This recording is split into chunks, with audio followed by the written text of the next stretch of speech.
High above the city of Denver, at an aptly named place called Lookout Mountain, you'll find the gravesite of a man who still influences the world, even though he died more than 100 years ago. I think one of the reasons people live on after they're gone is because they had such an impact on culture. I think Buffalo Bill changed our culture. He made the world fall in love with the West. Though he was born long after Buffalo Bill died, Bill Carl grew up with the Western legend. Just steps away from Codys' gravesite, Carl runs the gift shop that his family has operated off and on since 1956, next door to the Buffalo Bill Museum. The museum's fascinating collection is the subject of a book by retired museum director Steve Friesen, a collection that includes some very unusual items. This is my personal favorite right here. It's a plaster mold of his hand that was taken at death. It was fairly common in those days. This was in a showcase. I had to wash the showcase glass when I was little. That thing freaked me out. Many of the museum's artifacts are from Buffalo Bill's Wild West, the show that toured the U.S. and Europe for decades in the late 1800s and early 1900s. But Buffalo Bill never called it a show. Bridal was presented to him by King Edward VII. To him, it was an exhibition of the Wild West. The West, as he knew it, disappeared in maybe 15 years.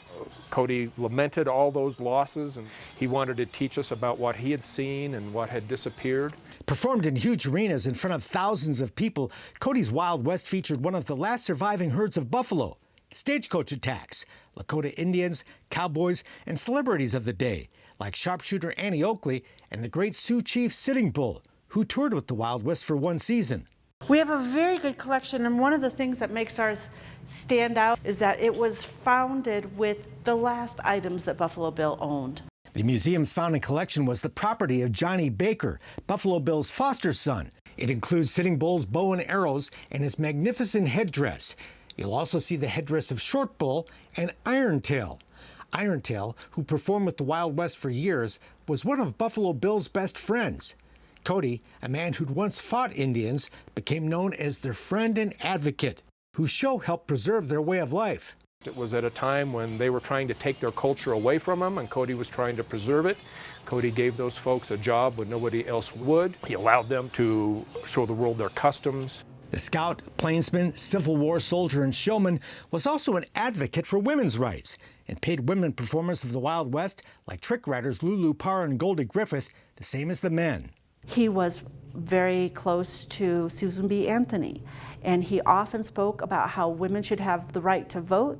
As you look at the rare show posters and Buffalo Bill's buckskin outfits, saddles, and firearms, you'll also learn about the character of this man, who despite struggles, hardships, and adversity, never gave up. I mean, this was the kind of person he was, full of optimism, full of hope. He was the most famous person of his day, wasn't he? He absolutely was. Steve Friesen called him the Elvis of his time. When Buffalo Bill died in 1917, the city of Denver put on the kind of state funeral usually reserved for presidents, and people have been flocking to his grave here on Lookout Mountain ever since. He lived the life, the dream of the American West. The legacy of Buffalo Bill still lives on in many ways, including this very show you're watching. That's it for now. We're back next time with more cool stuff from today's Wild West.